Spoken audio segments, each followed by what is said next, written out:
Hello everyone, dear students, हमारा जो topic है वो है ब्लड। ब्लड में हम देखेंगे, वैसे तो हम देखेंगे ये परिसंचरण तंत्र का भाग है, सर्कुलेटरी सिस्टम का भाग है रक्त। तो रक्त में हम देखेंगे, शुरू में हम रक्त देखेंगे, फिर रक्त के हम प्रकार देखेंगे, फिर उसके बाद में हम देखेंगे कुछ जो हमारा रक्त के ए बी और ओ ब्लड ग्रुप है हमारे, वो सारे हमने देखने हैं। और साथ ही साथ में हमने देखना है कि जो ब्लड ग्रुप है वो किस किस व्यक्ति में आदान प्रदान हो सकता है। और साथ ही उसके बाद में हमारा टॉपिक है वो हार्ट शुरू होगा। मतलब हम कह सकते हैं कि जो पूरा का पूरा ये हमारा टॉपिक है परिसंचरण तंत्र का ही भाग है।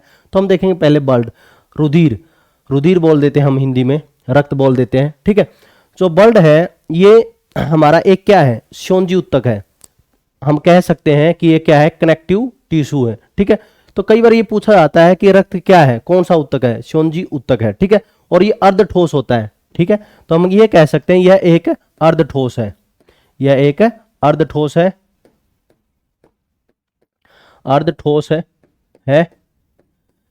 और यह एक क्या है, अर्ध ठोस है। और साथ में यह एक श्योंजी उत्तक है, कनेक्टिव टिश्यू है, एक श्योंजी उत्तक है, श्योंजी उत्तक है, कनेक्टिव टिश्यू है, कनेक्टिव टिश्यू है। कनेक्टिव टिश्यू कैसे, ये जोड़ने का काम करता है। देखो जो रक्त है हम देखेंगे तो हमारे सभी भाग के अंदर सर्कुलेट करता है, और सभी भाग के अंदर सर्कुलेट करता है तो सभी के अंदर ये जोड़ने का काम करता है। तो इस तरह से इसको हम क्या बोलते हैं, कनेक्टिव टिश्यू है। और अर्ध ठोस हम देखें तो सेमी सॉलिड होता है। ये मतलब हम पूरा लिक्विड भी नहीं बोल सकते, ये क्या है, सेमी सॉलिड है। इसलिए हम इसको क्या बोलते हैं, हमारा अर्ध ठोस। सेमी सॉलिड कैसे है, क्योंकि इसके अंदर आप देखोगे प्लाज्मा है। ये थोड़ा सा जो हम जो दलदली भाग बोल देते ना, तो इसी तरह से जो प्लाज्मा है वो अर्ध ठोस है। और इसी के अंदर जो ठोस भाग होता है, जैसे प्लाज्मा तो हम देखते हैं रक्त के अंदर 55% है, और 45% हमारा क्या होता है, रक्त कणिकाएं होते हैं। रक्त कणिकाएं का क्या भाग है, ठोस भाग है, टोटली क्या है, ठोस है। तो आप देखोगे तो ये 50, यदि हम 55% प्लाज्मा को हम लिक्विड भी मान ले, प्लाज्मा है पूरा लिक्विड, बिल्कुल प्योर लिक्विड नहीं होता, वो थोड़ा सा अर्ध सेमी सॉलिड होता है। या आप ये कह सकते हो तो 55% फिर 45% हमारा क्या हो गया, ठोस हो गया। तो क्योंकि हमारी जो रक्त कणिकाएं हैं ये हमारी क्या होती है, ठोस होती है, तो इसलिए हमारा ये क्या हो गया, अर्ध ठोस हो गया, ठीक है। फिर उसके बाद में हमारा जो अगला पॉइंट आता है, इसका पीएच मान क्या होता है। ये इसका पीएच मान कितना होता है, यह है हमारा, इसका पीएच मान होता है 7.4। तो 7.4 पीएच मान है। तो आपको सभी को यह पता होना चाहिए, जो केमिस्ट्री में हम देखते हैं 0 से 7 हमारा क्या होता है, 0 से 7 हमारा अम्ल होता है, क्षार होता है, सॉरी अम्ल होता है, एसिड होता है, क्या होता है, एसिड, अम्ल होता है। और 7 से 14 क्या होता है, क्षार होता है, 7 से 14 क्या है, क्षार है। तो 7.4 है, तो इसका मीन्स क्या है, ये हमारा क्या है, हल्का अक्षारीय होता है, हल्का अक्षारीय है। अक्षारीय मीन्स क्या है, बेस है, ठीक है। तो पहला पॉइंट तो हमें ये पता चला कि ये क्या है, सेमी सॉलिड है। दूसरा पॉइंट हमें ये क्या पता चला कि ये कनेक्टिव टिश्यू है। तीसरा पॉइंट, इसका पीएच मान क्या है, 7.4 है। और पीएच मान है तो ये क्या है, हल्का अक्षारीय है। एक इसको ये भी बोला जाता है, ये एक बफर विलेन होता है। जो हमारा रक्त है ये क्या होता है, बफर विलेन होता है, बफर विलेन है। बफर विलेन मीन्स क्या है, बफर सॉल्यूशन है। बफर सॉल्यूशन की खासियत क्या होती है, केमिस्ट्री में भी ये पढ़ाया जाता है। बफर सॉल्यूशन की खासियत ये होती है कि इसके अंदर थोड़ी सी मात्रा में यदि हमारा एसिड चला जाए, तो एसिड चला जाए, और थोड़ी सी मात्रा में हमारा बेस चला जाए, मतलब अम्ल चला जाए या अक्षार चला जाए इसके अंदर, तो इसके पीएच मान पर कोई ज्यादा प्रभाव नहीं पड़ता। पीएच मान पर थोड़ा ही प्रभाव पड़ता है, पीएच मान पर थोड़ा प्रभाव पड़ता है, ठीक है। मतलब ज्यादा चेंज नहीं होता, थोड़ा प्रभाव पड़ता है, ठीक है। अब ये बात ये भी है कि अब ये भी नहीं कह सकते आप, मानो अपना रक्त है, ब्लड है, तो उसके अंदर आपने 1 लीटर अपना रक्त है और उसके अंदर 1 लीटर ही आपने एसिड डाल दिया, HCl, और आप ये कहोगे अब बदल के दिखा, देखते हैं, तो उस समय पर नहीं होगा। देखो मैंने क्या बोला है कि थोड़ी सी मात्रा में एसिड चला जाए, थोड़ी सी मात्रा में बेस चला जाए, तो उसके पीएच मान पर कोई ज्यादा प्रभाव नहीं पड़ता, पड़ता है तो थोड़ा प्रभाव पड़ता है, ठीक है। तो मतलब हम कह सकते हैं बफर विलन वह विलन है जो पीएच के मान में परिवर्तन का विरोध करे और उसके कुछ मात्रा में अम्ल या क्षार डालने जाने पर उसके पीएच मान पर थोड़ा ही प्रभाव पड़े, वही क्या होता है, बफर विलन। हम ये कह सकते हैं कि जो पीएच मान का हमेशा बफर विलन विरोध करता है, ठीक है। फिर उसके बाद में हमारी खासियत एक बात और यहां पर, जो रुधिर है हमारा, रुधिर के अंदर बाइकार्बोनेट होते हैं। क्या होते हैं, बाइकार्बोनेट, मतलब HCO3 होता है, ठीक है। HCO3 से ही क्या हमारी प्राप्त होती है, CO2 प्राप्त होती है। तो इसलिए इसको हम ये बोल देते हैं कि रुधिर हमारा कार्बोनिल बफर विलन है। रुधिर क्या है, कार्बोनिल बफर विलन है। रुधिर एक कार्बोनिल बफर विलन है।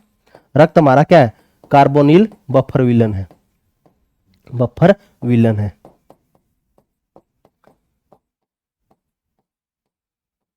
ठीक है।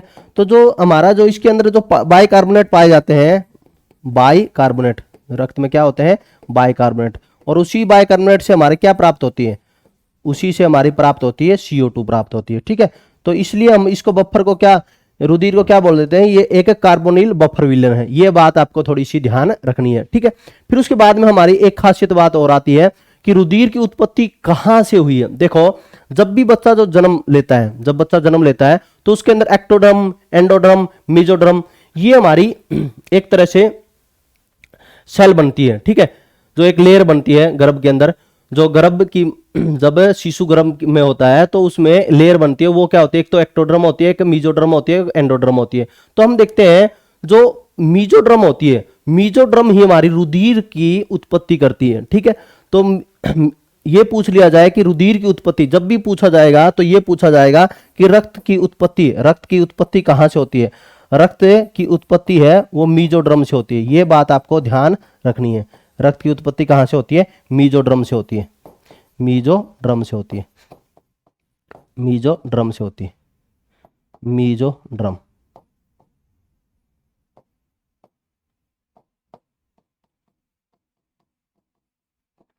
ठीक है।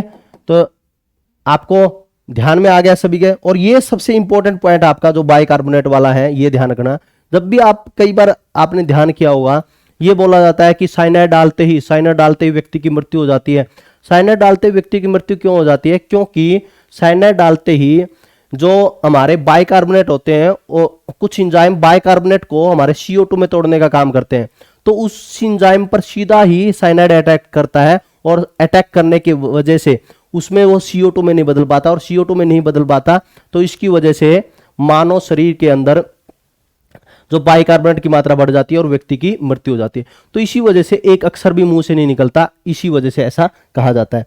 तो ये ध्यान रखोगे, रक्त की उत्पत्ति वो किससे होती है, मेसोडर्म से होती है। फिर उसके बाद में हमारा जो क्वेश्चन पूछा आता है, एक ये क्वेश्चन पूछा आता है कि रक्त का अध्ययन है वो क्या कहलाता है, वो हीमेटोलॉजी कहलाता है। ये बात आपको ध्यान रखनी है।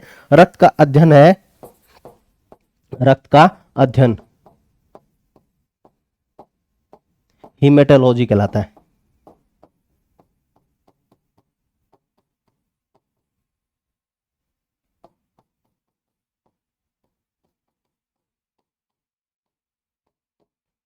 ठीक है, हीमेटोलॉजी कहलाता है। ये बात आपको ध्यान रखनी है।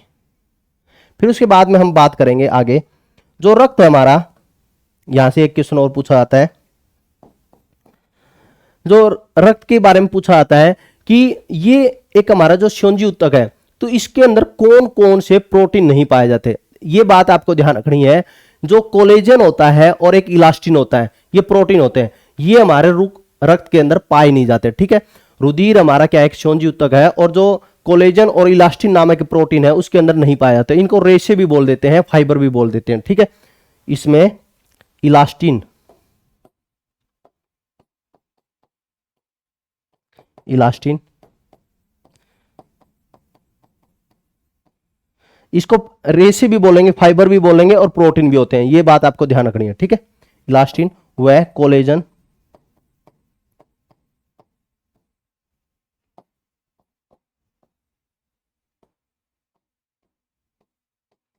नामक प्रोटीन रेशे नहीं पाए जाते। एक बार ये लिख दो, फिर हम आगे चलते हैं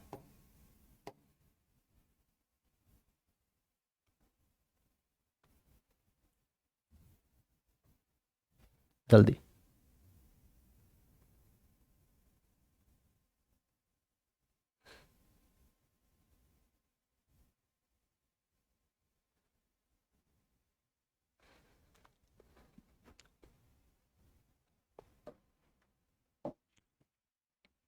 ये बात और ध्यान रखनी है, जब कभी भी हाई लेवल का क्वेश्चन पूछा जाए तो ये पूछा जा सकता है, जो कोलेजन होता है, कोलेजन, ठीक है, ये एक प्रोटीन है और मानव के अंदर ये सबसे ज्यादा प्रचुर मात्रा में पाया जाता है, ठीक है, ये ध्यान रखना है। प्रोटीन है, ये शरीर में सबसे ज्यादा, शरीर में बहुतायत पाया जाता है, बहुतायत पाया जाता है, पाया जाता है इन द लार्ज अमाउंट, ठीक है, इन द लार्ज अमाउंट, बहुत ही ज्यादा मात्रा में यह पाया जाता है। और हम देखते हैं मुख्य रूप से ये कहाँ होता है, त्वचा में होता है, मांसपेशियों में होता है, देखो रक्त में नहीं होता, ठीक है, मांसपेशी मसल्स में, स्किन के अंदर, और हड्डियों में, हड्डियों में, वह टेंडन में, वह टेंडन, टेंडन क्या होता है, जो हमारी मांसपेशियां है और हड्डियां हैं उनको जोड़ने में सहयोगी होता है टेंडन, ठीक है, टेंडन में, तो इसमें पाया जाता है। और कोलेजन है हमारे रुधिर में नहीं पाया जाता, रक्त में नहीं पाया जाता, ठीक है, ये आपको ध्यान रखना है। देखो बिल्कुल हमारा पहला पॉइंट हमारा बन गया, ये अर्ध ठोस है, शोंजी उत्तक है, पीएच मान हो गया, बफर विलन है, और बाइकार्बोनेट होते हैं इसलिए कार्बोनिल बफर विलन है। रक्त की उत्पत्ति मेसोडर्म से होती है, और आपको जब बच्चा गर्भ में होता है उसमें एक्टोडर्म, मेसोडर्म, और हम ये ध्यान रखना है आपको एंडोड्रम, ये हमारी 3 तरह की लेयर बनती है। रक्त का अध्ययन हीमेटोलॉजी कहलाता है, और इलास्टिन व कोलेजन नामक प्रोटीन व रेशे इसके अंदर फाइबर नहीं पाए जाते, ठीक है। फिर उसके बाद में हम आगे देखेंगे रक्त के बारे में ही। यदि हम देखें आगे तो हमारे मानव शरीर के अंदर, यदि हम देखें मानव शरीर के अंदर, पुरुषों में देखें तो 5 से 6 लीटर रक्त पाया जाता है, और महिलाओं में तुलनात्मक रूप से यदि हम पुरुषों में हम बात करें, यदि हम पुरुषों में हम बात करें तो पुरुषों में 5 से 6 लीटर रक्त पाया जाता है, 5 से 6 लीटर रक्त, ठीक है। और महिलाओं की हम बात करें, महिलाओं की, महिलाओं की पुरुषों से, महिलाओं में पुरुषों से आधा लीटर, पुरुषों से आधा लीटर रक्त कम पाया जाता है, ये बात आपको ध्यान रखनी है, आधा लीटर रक्त कम पाया जाता है, रक्त कम पाया जाता है। और ये पूछ लिया जाए, एक क्वेश्चन ये भी पूछा जा सकता है कि मानव शरीर के अंदर जो रक्त है तो उसका वो कितने % भाग है। यदि हम पूछ लिया जाए कि कुल भार का रक्त है वो कितना % होता है, ये भी क्वेश्चन अक्सर पेपरों में पूछा जा सकता है। मानव शरीर के कुल भार का यदि पूछा जाए तो 7 से 11% रक्त होता है, ठीक है। मानव शरीर के कुल भार का,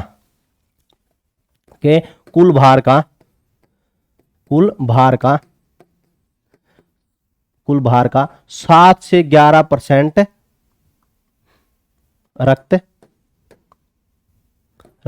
पाया जाता है,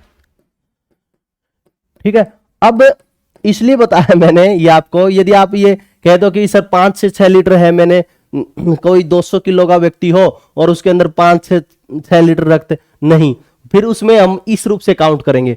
ये तो हमारा जो स्टैंडर्ड साइज है, जैसे मानो 70 किलो का व्यक्ति हो तो 70 किलो का वजन है तो उसके अंदर वो लगभग है हमारा, और उसकी हाइट हो लगभग 5.5, ठीक है। और यदि 75 किलो का हो और उसका हाइट हो 5.8 के आसपास हो, ठीक है, तो उसमें हम देखें तो वो औसत रूप से इस रूप से हमारा 5 से 6 लीटर रक्त पाया जाएगा, ठीक है। और जब ज्यादा वजनी हो जाए तो उसमें रक्त का सर्कुलेशन होना बहुत ही जरूरी है। यदि थोड़ा सा रक्त होगा और इतने किलो व्यक्ति के अंदर है वो रक्त है, कोई उंगली में अटका हुआ मिलेगा, कोई कहीं अटका हुआ मिलेगा, इसी वजह से उसमें हमारा फार्मूला लगेगा, तब ये लगेगा कुल भार का कितना होता है, 7 से 11% है, इसीलिए बताया है, ठीक है। और हम देखते हैं हमारे शरीर में रुधिर निर्माण की प्रक्रिया पूछ ली जाए तो वो हमारी कहलाती है हीमेटोपोइसिस। ये भी क्वेश्चन पूछा जाता है, हीमेटोपोइसिस रुधिर निर्माण, रक्त निर्माण की प्रक्रिया है, रक्त निर्माण की प्रक्रिया क्या कहलाती है, प्रक्रिया हीमेटोपोइसिस। ये आपको ध्यान रखना है, हीमेटोपोइसिस, हीमेटोपोइसिस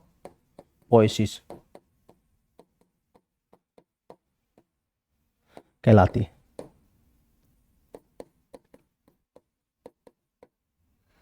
ठीक है।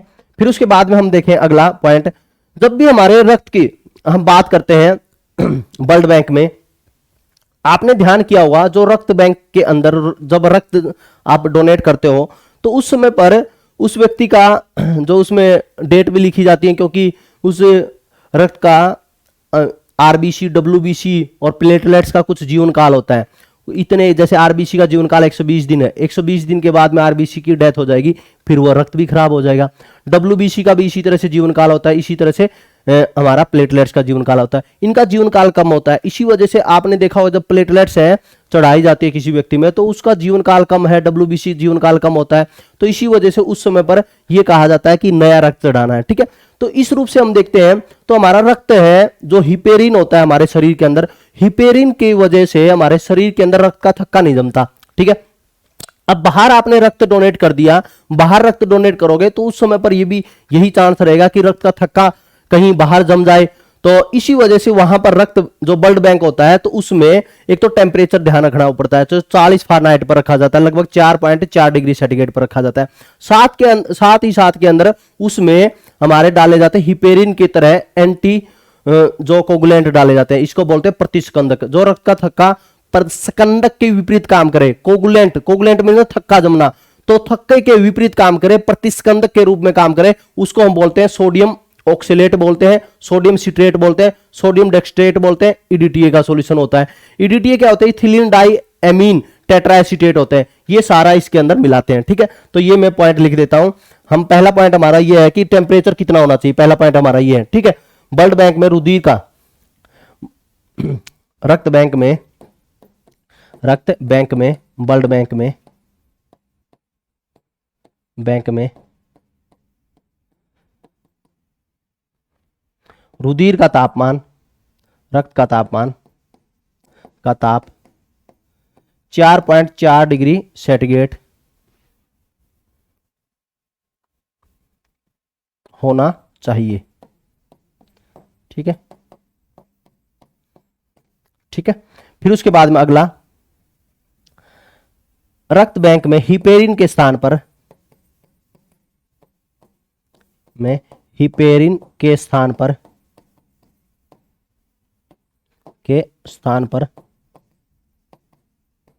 स्थान पर प्रतिस्कंदक के रूप में, प्रतिस्कंदक होता है एंटीकोगुलेंट। एंटीकोगुलेंट कौन से होते हैं? जो रक्त का थक्का नहीं जमने देते। ठीक है, कोगुलेंट प्रतिस्कंदक के रूप में सोडियम ऑक्सोलेट,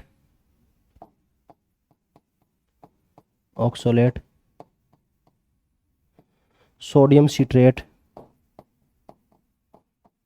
सिट्रेट को इंग्लिश में सिट्रेट ही बोलेंगे। ठीक है, सोडियम सिट्रेट। एक डेक्सट्रेज भी होता है, उसका भी हम देख सकते हैं, डिक्सटेज। ठीक है, सोडियम डिक्सटेज, यदि वो लिखना चाहे तो वो भी लिख लेना, सोडियम डिक्सट्रेज तथा ईडीटीए। ठीक है, ईडीटीए एक सॉल्यूशन होता है, इसके अंदर है हमारा इथाइलिन डाइअमीन होता है। ठीक है, इथाइलिन डाइअमीन टेट्राएसीटेट होता है,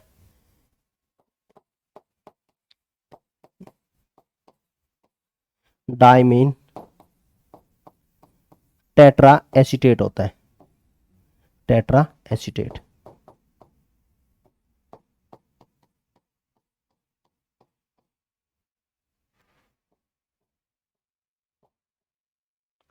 टेट्रा एसीटेट।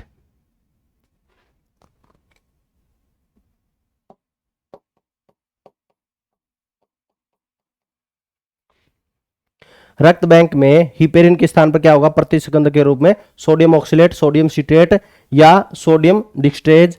ये भी कई बार पेपर में देखा हुआ है, इसलिए मैंने लिखवा दिया।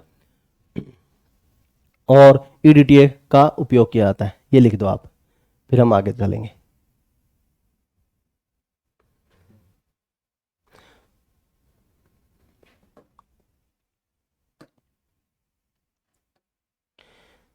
जैसे कई बार ये भी पूछ लिया जाता है, मानो ये पूछ ले पेपर में, एक यूनिट के अंदर कितना ml रक्त लिया जाता है, तो वो 350 ml है। और यदि हम देखें यूएसए के अंदर वो 450 ml के आसपास होता है, इंग्लैंड के अंदर 420 ml है। ठीक है, तो ये भी ध्यान रखना है। एक यूनिट में भारत में देखें तो वो होता है हमारा 350 ml। ठीक है, 350 ml रक्त।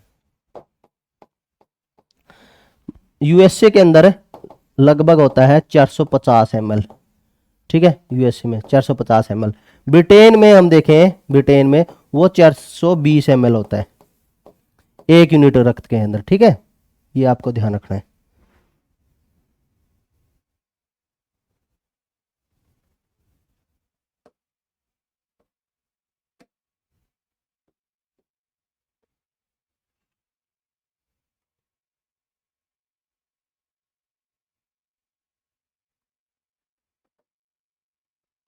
इसको भी इंग्लिश में लिख दो मैं, हिमेटोपोएसिस।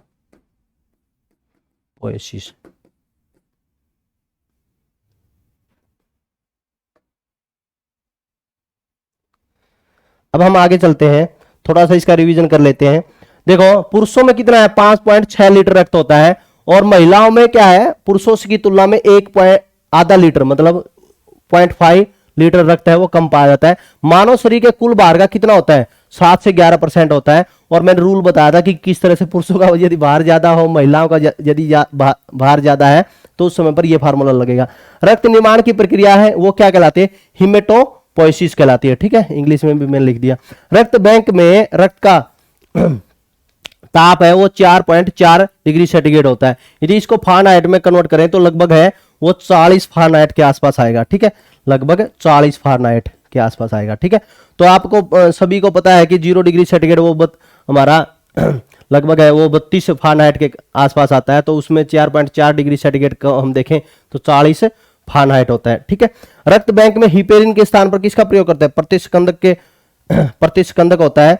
और प्रतिस्कंदक कौन सा, सोडियम ऑक्सलेट, सोडियम सिट्रेट या सोडियम डिस्ट्रिक्टेज और या ईडीटीए का उपयोग होते हैं। ठीक है, और 1 यूनिट में यदि पूछ लिया जाए तो कितना होता है, 350 ml। और यदि अमेरिका में पूछा जाए, अमेरिका में नहीं पूछा जाएगा, यूएसए में 450 ml, और ब्रिटेन में पूछा जाए 420 ml, नहीं पूछा जाएगा ये। ठीक है, एक बार ये लिख लो, फिर उसके बाद में हम आगे चलते हैं।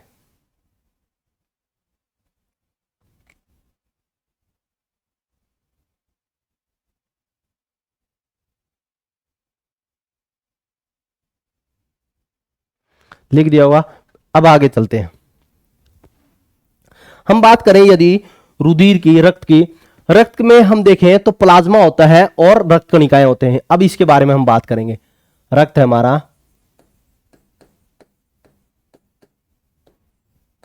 रक्त में क्या है, प्लाज्मा है।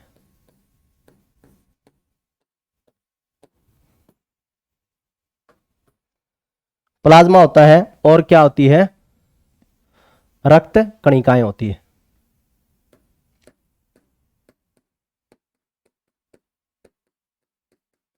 इसको क्या बोलते हैं, ब्लड कॉर्पसल्स।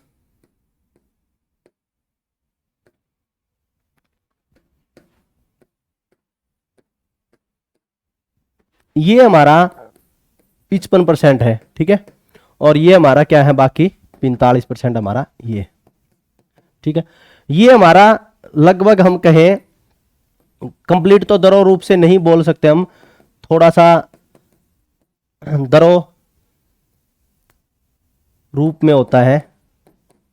ठीक है, और ये हमारा ठोस रूप में होता है, सॉलिड रूप में। सॉलिड का मतलब ये नहीं कि पूरा एकदम जमा हुआ मिलेगा, मतलब ये तैरता रहता है। ठीक है, जो हम देखते हैं, जो आपने स्टेट्स ऑफ मैटर है, पदार्थ की अवस्था देखी होगी, तो हमारी कौन सी है, सॉलिड, लिक्विड और गैस, फिर चौथी क्या है, प्लाज्मा है। प्रकृति के अंदर पूछा जाए तो 4 ही होती है, और जब ये पूछा जाए कि टोटल कितनी होती है तो वो 5 होती है। तो पांचवी कौन सी है, बॉस, आइंस्टीन, कंडेंसेट। तो इसी रूप से हम देखते हैं ये जो हमारा जो प्लाज्मा के अंदर हम देखते हैं, जो एक तरह से वो पूरा हम दरो भी नहीं बोल सकते, और एक तरह से हमारा सेमी सॉलिड टाइप से होता है। फिर उसके अंदर यदि रक्त कणिकाएं मिल जाए तो इतनी 45% रक्त कणिकाएं, तो इसका मतलब वो हमारे क्या हो जाएगी, एक तरह से बिल्कुल सेमी सॉलिड हो जाएगी। तो इसलिए रक्त को हम क्या बोलते हैं, सेमी सॉलिड बोलते हैं। फिर उसके बाद में हम देखते हैं जो हमारा प्लाज्मा है, इसके अंदर पानी पूछा जाए, पानी, ये ध्यान रखें, रक्त के अंदर प्लाज्मा वो तो 55% है, कई बार प्लाज्मा में पानी पूछ ले तो प्लाज्मा में पानी है वो 90 से 92% होता है, ये ध्यान रखोगे। प्लाज्मा में पानी कितना है, 90 से 92%। ठीक है, ये ध्यान रखोगे, प्लाज्मा में पानी पूछा है। और ये पूछ लिया जाए कि प्रोटीन कितना होता है, प्रोटीन, तो प्लाज्मा में प्रोटीन पूछा जाए तो वो 6 से 8% होता है। ठीक है, 6 से 8%। 6 से 8% ये इसलिए लिखा है, जब प्रोटीन की मात्रा बढ़ जाती है तो ये इसकी मात्रा हम कम मानेंगे। ठीक है, कम होती ही कम है फिर उस समय पर। तो ये कभी ये कर लो कि 92 और 8 का 100 पूरा का पूरा 100% हो गया, अब तो कुछ भी नहीं होगा। तो नहीं, इसके अंदर लवण भी होता है। लवण है जो जिसको हम साल्ट बोलते हैं, वो कितना होता है 0.9% होते हैं। लवण भी होते हैं और कुछ मात्रा में हमारे ग्लूकोज भी होती है। प्लाज्मा में ग्लूकोज भी होता है। ग्लूकोज कितना होता है 0.1% होता है। 0.1% ग्लूकोज होता है। फिर उसके बाद में हम आगे देखें यदि इसके अंदर और कुछ होता है क्या। हाँ, अन्य पदार्थ है जो शेष है, शेष अन्य पदार्थ होते हैं। अन्य पदार्थ है वो हमारे जो थोड़ा बहुत मात्रा के अंदर वो घूमते रहते हैं। ठीक है, तो ये बात आपको ध्यान रखनी है। फिर उसके बाद में हम देखें यहां पर जो खासियत आती है, जहां से क्वेश्चन पूछे जाते हैं, जो इसमें प्रोटीन होते हैं, जो प्रोटीन वो कौन कौन से होते हैं, ये सबसे इंपॉर्टेंट क्वेश्चन यहां से बनता है। प्रोटीन हमारा वो 3 प्रकार के प्रोटीन है मुख्य रूप से इसके अंदर पाए जाते हैं। पहले नंबर पर आप इसको याद करोगे किस रूप से, AGF। ठीक है, AGF इस रूप से याद करोगे, AGF। ए मीन्स क्या है हमारा एल्ब्यूमिन, एल्ब्यूमिन। ठीक है, जी मीन्स क्या है ग्लोब्यूमिन, ग्लोब्यूमिन।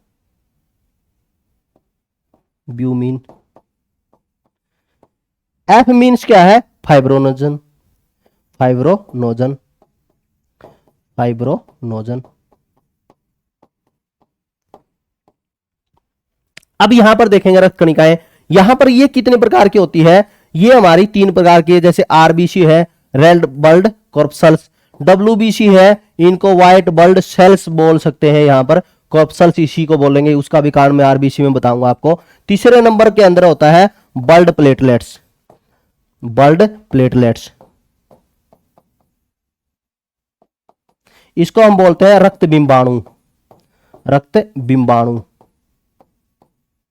इसका थ्रोम्बोसाइट नाम होता है, इसका रिथ्रोसाइट होता है। ठीक है, वो भी हमने इनके सारे के सभी के नाम हम जानेंगे। एरिथ्रोसाइट है, ल्यूकोसाइट है ना, और हमारा थ्रोम्बोसाइट है, ये हमने सभी को जानना है। ठीक है, एक बार ये लिख दो फिर हम आगे चलेंगे।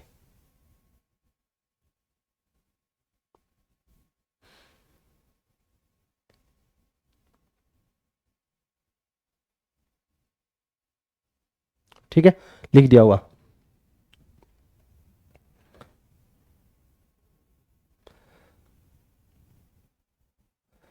देखो रक्त को जो छानने का काम होता है ना, ये ध्यान रखोगे, जो शेष अन्य पदार्थ होते हैं ना उसी में से रक्त छाना जाता है। जो शेष अन्य पदार्थ होते हैं जैसे यूरिया होता है, ग्लूकोज हमारा ये हो गया, कोलेस्ट्रॉल आदि, ये इसी में कुछ अन्य पदार्थ इसी में होता है। कभी ये सोचो भाई यूरिया हो गया, ठीक है, कोलेस्ट्रॉल हो गया, कई बार कहते हैं कि कोलेस्ट्रॉल जम गया, तो यही है, तो है अन्य पदार्थ। ठीक है, ये सारे हैं, ये ध्यान रखना है आपने, ये इसी के अंदर है, रक्त कणिकाओं के अंदर नहीं है।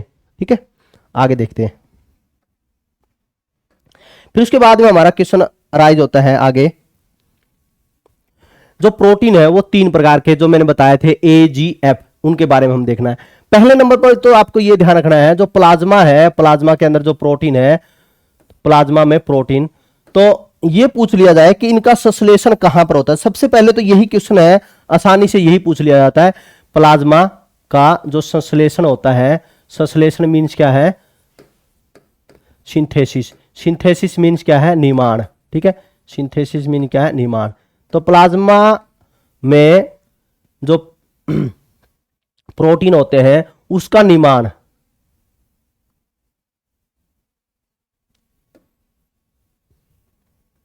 एक मिनट वही,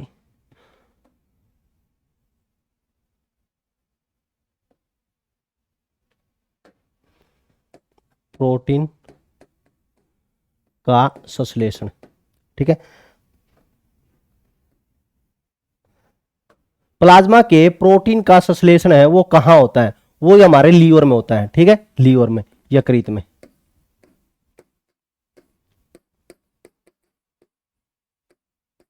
ठीक है, सबसे इंपॉर्टेंट पॉइंट हमारा ये है। ठीक है, तो सबसे ज्यादा बार पेपर में पूछा जाता है कि जो प्लाज्मा में प्रोटीन का संश्लेषण वो कहां होता है, यकृत के अंदर। अब हम जो 3 प्रकार के प्रोटीन है उनके बारे में हम जानेंगे। पहले नंबर पर है जो हमारे, वो है, मैंने बताया था आपको, एल्ब्यूमिन। ठीक है, एल्ब्यूमिन। एल्ब्यूमिन के अंदर हम बात करेंगे, एल्ब्यूमिन के अंदर जो क्वेश्चन पूछे जाते हैं यहां से वो उन्हीं के बारे में। वैसे तो इसके बारे में हम देखें तो +1 2 के अंदर हम देखें बहुत ही ज्यादा लार्ज स्केल में पूछ लिया जाता है, लेकिन यहां पर जो हमारे पेपर में पूछा जाता है कि ये पूछ लिया जाए कि सबसे ज्यादा हमारे रक्त के अंदर जो प्रोटीन पाया जाता है वो कौन सा है, तो सबसे ज्यादा हमारा यही पाया जाता है। फिर उसके बाद में इसका कार्य क्या होता है, यह हमारे शरीर के अंदर जो प्रासरणीय क्रियाएं होती है, प्रासरणीय क्रियाएं कौन से, जो हमारे ऑस्मोटिक क्रियाएं होती है, जो ऑस्मोटिक क्रियाएं कौन सी होती है, आपके मन में ये आया होगा। ऑस्मोटिक होती है जो हमारा पानी होता है उसका कम सांद्रता से, पानी का कम सांद्रता से ज्यादा सांद्रता की ओर जाना, पानी का कम सांद्रता से ज्यादा सांद्रता की ओर जाना ही हमारा क्या कहलाता है, प्रासरणीय कहलाता है। तो प्रासरणीय क्रियाओं का नियमन करने का कार्य यही करता है। फिर उसके बाद में अगला क्वेश्चन पूछा जाता है, एल्बुलिन की कमी हो जाए, एल्बुलिन की कमी हो जाए तो क्या हो जाता है, इसमें ओडीमा के लक्षण आ जाते हैं। ओडीमा क्या है, आपके ध्यान में आएगा कि ओडीमा क्या है, मास्टर जी आप ओडीमा ओडीमा कर रहे हो। ओडीमा क्या होता है, जैसे हमारे कोई अंग हो उसके अंदर उस हमारे मुख्य रूप से द्रव्य इकट्ठा हो जाएगा, पदार्थ है जो लिक्विड है वो इकट्ठा हो जाएगा, कोशिका या उत्तक में द्रव्य का जो एकत्रित होना वही ओडीमा कहलाता है। जैसे आपने कई बार देखा होगा जो पैर है वो फूल जाते हैं, तो वो हमारी जो टांगे हैं वो फूल जाती है, और नसें हैं वो फूल जाती है, जो हमारे कोशिकाएं हैं वो फूल जाए, उत्तक है वो फूल जाए, उसमें द्रव्य एकत्रित हो जाए, कोई अंग है वो फूल जाए, वो हमारी क्या है, ओडीमा के लक्षण है। इसके अंदर हम 3 पॉइंट देखें। पहला पॉइंट तो हमारा वो है ब्लड में सर्वाधिक मात्रा में पाया जाने वाला प्रोटीन, तो हमारा रक्त में यह सर्वाधिक मात्रा में पाया जाने वाला प्रोटीन है, मात्रा में पाया जाने वाला प्रोटीन है।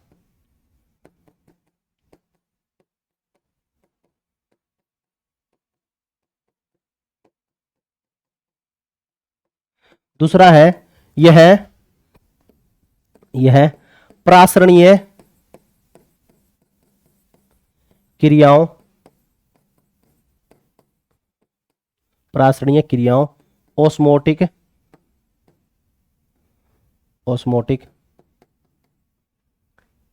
एक्शंस का नियमन करता है, नियमन मीन्स क्या होता है, रेगुलेशन करना, रेगुलेशन करता है। ठीक है, इसकी कमी से ओडीमा के लक्षण उत्पन्न होते हैं। ठीक है, इसकी कमी से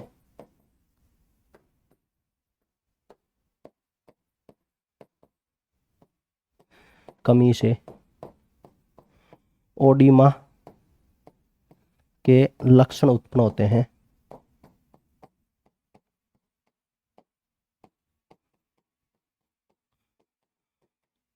अब बात यह है कि ओडीमा क्या है। ओडीमा है जो सेल होती है, सेल मीन्स क्या, कोशिका, और टिश्यू मीन्स क्या, उत्तक। ये पूछ लिया जाए तो ध्यान रखना, कोशिका उत्तक में द्रव्य एकत्रित होना, ये लिख देता हूं मैं, कोशिका सेल उत्तक में द्रव्य एकत्रित होना। ठीक है, ये हमारा क्या होता है, एल्ब्यूमिन में होता है। ठीक है, एक बार ये लिख दो, फिर दूसरा पॉइंट हम देखेंगे। AGF पहला पॉइंट हो गया, साथ साथ में लिख भी दिया होगा। दूसरा पॉइंट हम देखेंगे, ग्लोब्यूमिन।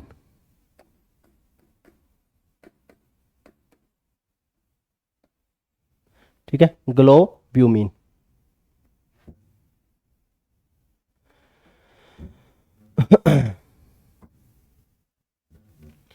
मीन नहीं, लीन आएगा।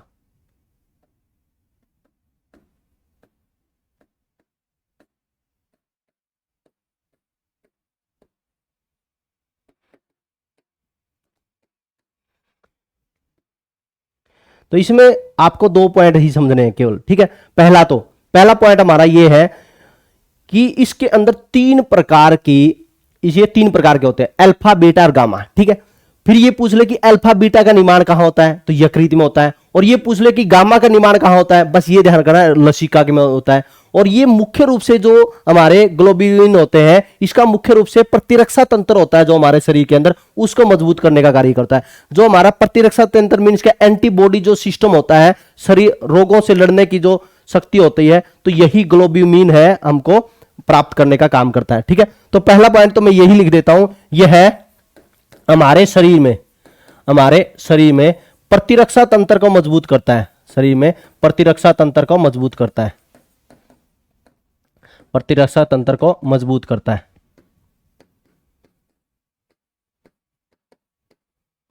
मजबूत करता है। ये 3 प्रकार के होते हैं, 3 प्रकार का के होते हैं।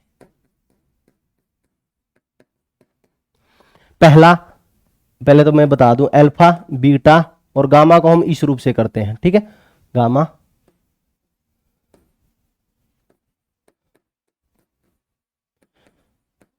ग्लोब्यूलिन, ठीक है।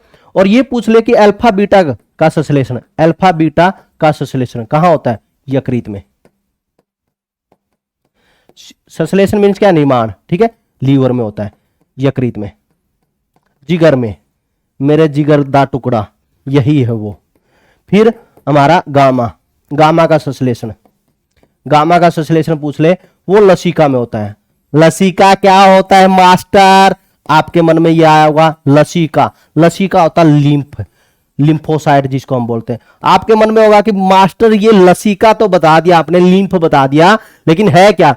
लसिका होती है जो रुधिर वाहिनियां होती है, अपनी रुधिर वाहिनियां जिससे रुधिर जाता है, तथा उत्तकों के जो उत्तक होते हैं, टिश्यू होते हैं, उसके मध्य होता है खालिस्तान।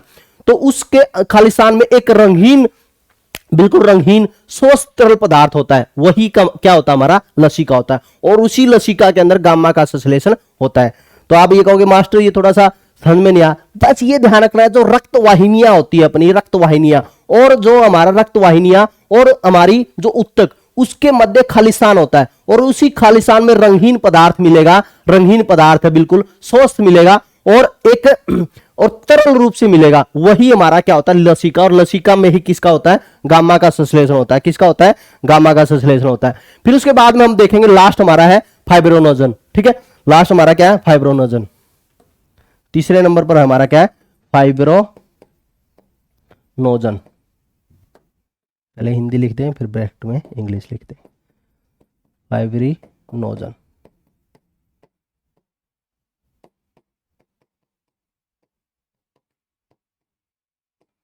ठीक है। यहां पर आपको वैसे 2-3 बातें समझनी है फाइब्रोनोजन में। तो यह सबसे बड़ी प्लाज्मा प्रोटीन पूछा जाए तो वो कौन है, यही है। और सब ये सक्रिय होकर रुधिर का थक्का बनाती है। रुधिर का थक्का बनाने में कौन मदद करती है, यही होती है। तो मैं लिख देता हूं, यह सबसे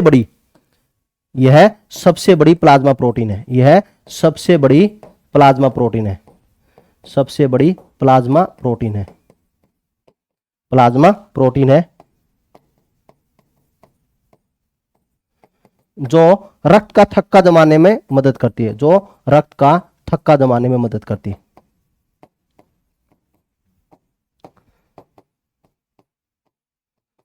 मदद करती है, यही था इसमें फाइब्रोनोजन में।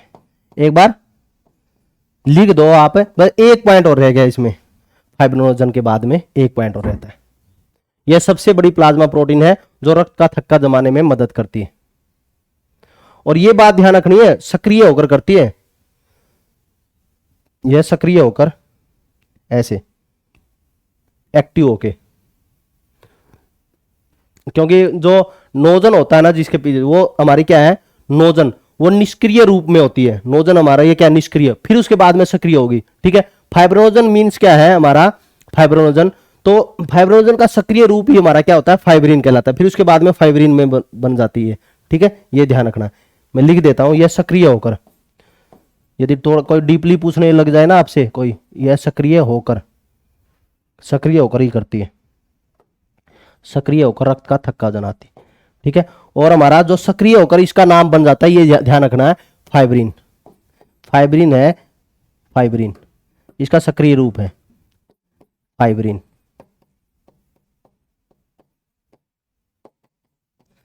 Active form of the fibrinogen. ठीक है, ये अब लास्ट पॉइंट हमारा रहता है डियर स्टूडेंट्स, लास्ट बिल्कुल बिल्कुल शानदार करवा दूंगा, इससे शानदार आपने पढ़ा हुआ कोई बात नहीं तो, लेकिन आपका कॉन्सेप्ट है बहुत सारे अच्छे क्लियर करा देंगे। एक होता है सेरम, ये पेपर में कई बार पूछा, मेरा फेवरेट क्वेश्चन है ये, और कई बार पेपरों में मैं देख चुका हूं। सेरम कई बार पेपरों में पूछ ले भाई सेरम क्या है, भाई सेरम है क्या, कैसे प्राप्त होता है सेरम। देखो जो अपना प्लाज्मा है, प्लाज्मा को ही हम क्या बोलते हैं, सेरम बोलते हैं। प्लाज्मा को क्या बोलते हैं, सेरम।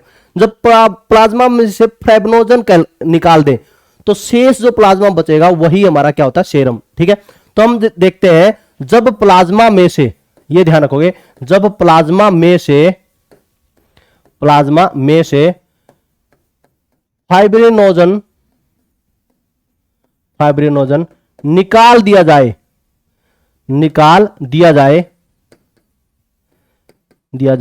तो वह सेरम कहलाता है। क्या कहलाता है, सेरम। ये ध्यान रखोगे, तो वह सेरम कहलाता है। ठीक है डियर स्टूडेंट्स, ये था हमारा आज की क्लास का टॉपिक। ठीक है, आज हमारा इतना ही, बाकी करेंगे हम नेक्स्ट क्लास में। ठीक है, best wishes, best of luck. ठीक है, अगला जो हमारा होगा वो रक्त कणिकाएं होगी। रक्त कणिकाएं हम क्या बोलते हैं, आरबीसी, डब्ल्यूबीसी और प्लेटलेट्स। ठीक है, best wishes, best of luck.